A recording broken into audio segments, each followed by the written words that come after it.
Good morning, सुप्रभात, वंदे मातरम आप सभी को। विद्यार्थी मित्रों, आज के इस वीडियो लेक्चर में हम लोग लेसन नंबर 4 सदस्य पद, जिसे इंग्लिश में मेंबरशिप कहा जाता है, इसके बारे में डिस्कस करेंगे। इसकी प्रस्तावना, अर्थ, परिभाषा इत्यादि चीज़ों को हम इस वीडियो लेक्चर में सीखेंगे। चलिए स्टार्ट करते हैं बिना देरी के। पहले हम देख लेते हैं प्रस्तावना में क्या दिया हुआ है।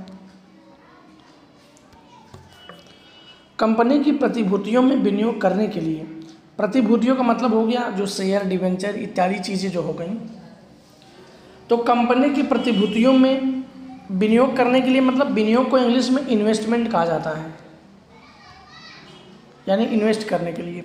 तो कंपनी की प्रतिभूतियां जैसे कि शेयर, डिवेंचर इत्यादि चीज़ों को खरीदने के लिए आम जनता को विज्ञापन पत्र द्वारा आमंत्रण दिया जाता है, ये आप जानते हैं। यानी कंपनियां जब भी अपने किसी भी शेयर या डिवेंचर को प्रकाशित करती हैं तो सबसे पहले नियम है कि वो विज्ञापन पत्र के माध्यम से आम जनता क्या करेंगी, आमंत्रण करेंगी। मतलब पहले विज्ञापन पत्र ही प्रकाशित किया जाएगा, आम जनता उसे देखती है, समझती है। यदि उन्हें वो अच्छा लगता है, जो विज्ञापन पत्र में चीज़ें बताई जाती हैं कंपनी के बारे में, यदि उन्हें वो संतोषजनक लगता है तो वो आम जनता क्या करते हैं, प्रतिभूतियों को खरीदते हैं। जिसके अनुसंधान में कंपनी में विनियोग करने वाले इच्छुक व्यक्ति अंश खरीदने के लिए आवेदन करते हैं। फिर विज्ञापन पत्र को लोग देखेंगे तो जो व्यक्ति विनियोग करने वाला होगा, जो व्यक्ति अंश खरीदने वाला होगा, इच्छुक व्यक्ति अंश खरीदने के लिए कंपनी को क्या देंगे, आवेदन देंगे। मतलब कंपनी को एप्लीकेशन देंगे कि हम आपकी कंपनी को अंश खरीदना चाहते हैं। कंपनी प्राप्त आवेदन पत्र एकत्रित करके उसका वर्गीकरण करती है। ये सभी चीज़ें लेसन नंबर 1 में हैं, उसी को लाइन लाइन से एक्सप्लेन किया जा रहा है। फिर कंपनी क्या करेगी, जो जिन जनता का आवेदन पत्र प्राप्त होगा फिर वो उनका वर्गीकरण करेगी। याद करिए, आप लोग लेसन नंबर 1 में था कि आवेदन पत्र का 4 भागों में वर्गीकरण किया जाता था। उच्च संस्था की विनियोगकर्ता, कर्मचारी वाला, उसके बाद बिन संस्था की विनियोगकर्ता वाला, ऐसे टोटल करके कितने थे, 4 थे।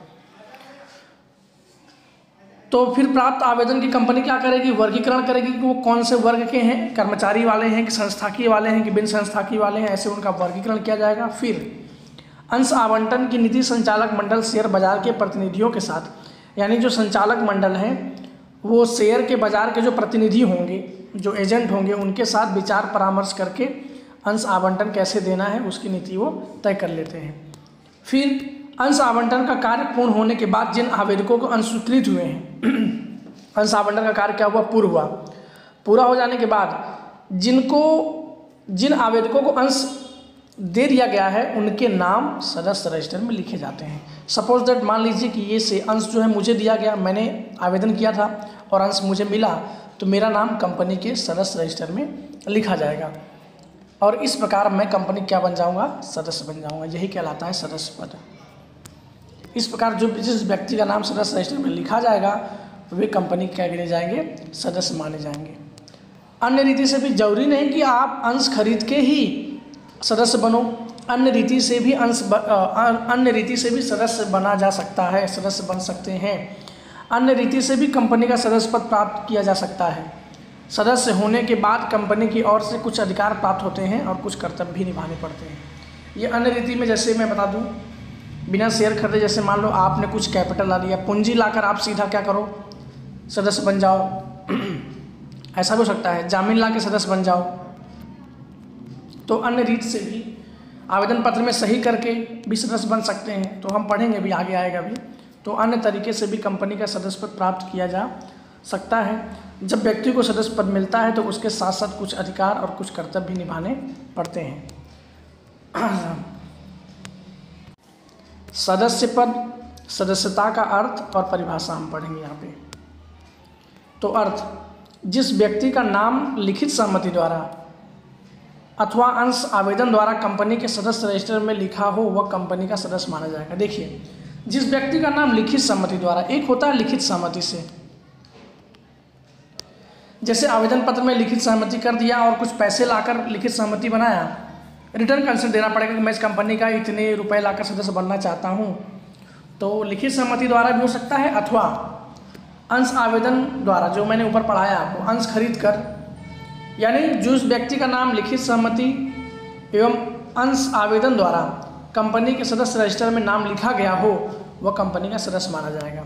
संक्षिप्त में आप देखिए दो चीज़ हम कह सकते हैं कि सदस्य बनने के लिए कौन सी आवश्यक शर्त होनी चाहिए। ये एग्जाम में क्वेश्चन आपसे कभी भी पूछा जा सकता है। सदस्य बनने के लिए किस प्रकार की आवश्यक शर्तें हैं या कौन कौन सी आवश्यक शर्तें हैं। तो पहला, सदस्य का लिखित सहमति और उसका नाम सदस्य पत्रक में होना आवश्यक है। यानी सदस्य की लिखित सहमति होनी चाहिए और उसका नाम सदस्य पत्रक में होना अनिवार्य है। ये उसकी आवश्यक शर्तें हैं। परिभाषा, कंपनी कानून के अनुसार जो व्यक्ति कंपनी के आवेदन पत्र में हस्ताक्षर कर, आवेदन पत्र के बारे में लेसन नंबर 4 में आप 11th में आपने सेंटर 11 में लेसन नंबर 4 पढ़ा है आवेदन पत्र। आवेदन पत्र के बारे में आपको थोड़ा बहुत संक्षिप्त में बता भी दे रहा हूँ। आवेदन पत्र कंपनी का महत्वपूर्ण दस्तावेज माना जाता है, जिसमें कंपनी के बारे में संपूर्ण जानकारी दर्शाई जाती है। कंपनी का नाम, साहित्य पक्षकार कौन कौन से हैं, बैंकर्स कौन से, रजिस्टर्ड ऑफिस कहाँ है, कितनी पूंजी है, तमाम माहिती कंपनी के बारे में आवेदन पत्र में दर्शाई जाती है। इन शॉर्ट में आप याद रखिए कि आवेदन पत्र जो है वो कंपनी का ही बहुत ही महत्वपूर्ण दस्तावेज है, यानी कंपनी का इसे संविधान भी कहा जाता है। तो जो व्यक्ति का कंपनी के आवेदन पत्र में हस्ताक्षर कर सदस्य बनने के लिए लिखित सहमति दी हो, मतलब आवेदन पत्र में सिग्नेचर किया हो, लिखित सहमति दी हो, और जो अन्य व्यक्ति ने कंपनी के सदस्य बनने में लिखित सहमति दी हो वह कंपनी का सदस्य माना जाएगा। यानी जो व्यक्ति आवेदन पत्र में हस्ताक्षर कर सदस्य बनने के लिए सहमति दी हो, एक तो उसने आवेदन पत्र में सिग्नेचर कर दिया और सदस्य बनने के लिए सहमति दी, वो एक शर्त है। और दूसरा, जो व्यक्ति कंपनी के सदस्य बनने के लिए लिखित सम्मति दी हो वो कंपनी का सदस्य माना जाएगा। कंपनी कानून 2013 के अनुसार कंपनी के अंश धारण करने वाला व्यक्ति, यानी जो व्यक्ति अंश खरीदता है वो, तो अंश धारण करने वाला व्यक्ति अपने अंश डिपॉजिटरी के पास भी रख सकता है। यानी जो व्यक्ति अंश खरीदता है, सपोज दैट मानो इसने अंश खरीदा है तो वो अंश इसके पास भी हो सकता है। लेकिन 2013 के बाद तो नियम बदल गया ना कि अब आपको भौतिक स्वरूप में अंश नहीं मिलेगा, मतलब मूर्त स्वरूप में अंश नहीं होगा, अमूर्त स्वरूप में अंश होगा। अमूर्त स्वरूप मीन्स डीमैट शेयर में। तो व्यक्ति के जो अंश है वो कहाँ होंगे, डिपॉजिटरी पार्टिसिपेंट के पास। यानी डिपॉजिटरी पार्टिसिपेंट कौन कौन है, NSDL और CDSL, इनके पास अंश क्या रखे जाएंगे, कंप्यूटर के अंदर जो भी उनका सिस्टम है सिस्टम के अंदर रखे जाएंगे। तो ऐसे में इसका अंश तो इसके पास नहीं है तो क्या उसका नाम नहीं लिखा जाएगा, लिखा जाएगा।